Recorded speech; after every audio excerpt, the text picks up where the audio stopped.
I wanted to create a story about finding the correct mole ratio of hydrogen to oxygen in its combustion as an example for my students. This is commonly seen in fuel cell cars and in the space shuttle. This is what I came up with. The first part of any laboratory is to have a testable question. The question I came up with was, what is the correct ratio of hydrogen to oxygen in the combustion reaction that forms water? I then needed to create a list of supplies. The things I will need are 3 molar hydrochloric acid, zinc metal, 3% hydrogen peroxide, yeast, 4 test tubes, 4 rubber 1-hole stoppers, 4 pipettes, a 10 milliliter graduated cylinder, a test tube rack, and a 600 milliliter beaker filled with tap water, and some matches.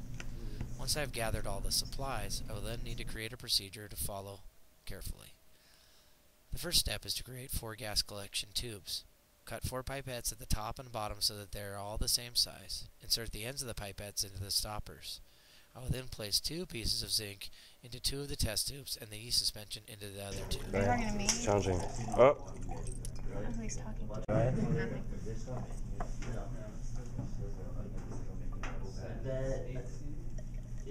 nothing. Go ahead and put another squeeze in there.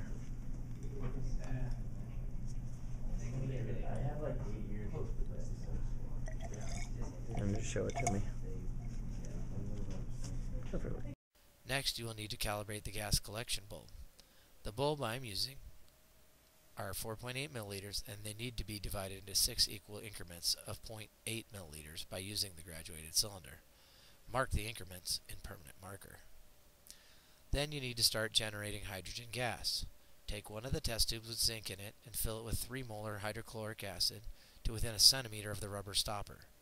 Let the hydrogen gas generator work for about a minute to let out the trapped air. While you're waiting, fill the gas collection bulb with water by submerging it in the beaker. When a minute has passed, put the collection bulb on top of the hydrogen generator until it has displaced all the water. Is there a reason for filling the bulb with water? Can't I just let the bulb fill with hydrogen without filling the water first? Remove the bulb from the generator, cover the end, strike a match, and then hold it next to the open end. Record the loudness of the pop into a data table on a relative scale of 0 to 5, with 0 for no pop and 5 for the loudest. Not doing like part of it. The collecting of oxygen. Wow, this one goes a lot faster than when you get later. Oh, do we need, so this is why we need to cut. Here's a reaction out of the collection of hydrogen gas. Right now it's going fairly slowly, but you can see the bubbles going in there by displacement. Wonder why it's going so slow.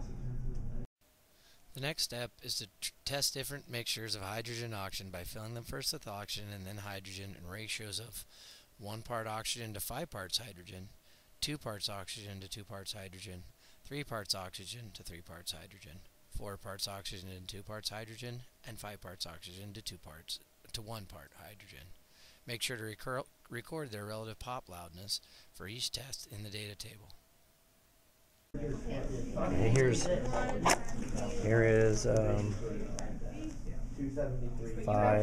1 part oxygen to 5 parts hydrogen.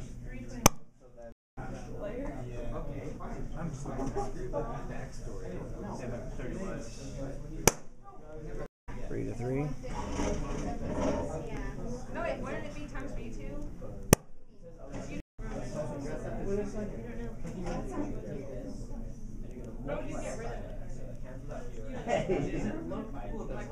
Get a tiny squeeze.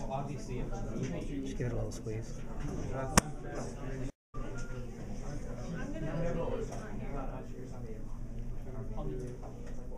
Give it a little squeeze.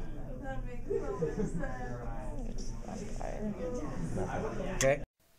After collecting data, what does it show that the best ratio of hydrogen to oxygen is? Could you tell if I gave you the balanced chemical equation? I wonder what would happen if I placed this bulb with the perfect ratio of gases onto a lighter assembly. I wonder what would happen if I did the same ratio but left a little water in it. Why do you think one works better than the other? Okay, here is the launch of the perfect ratio of oxygen to hydrogen with no with no water, and it looks like it went about 1, 2, 3, so about 10 feet. Here's a launch of the same ratio, but with about 1.5 milliliters of water left in the pipette. And let's see how far that one went. 1, 2, 3, 4, 5, 6, 7. So about 21 feet.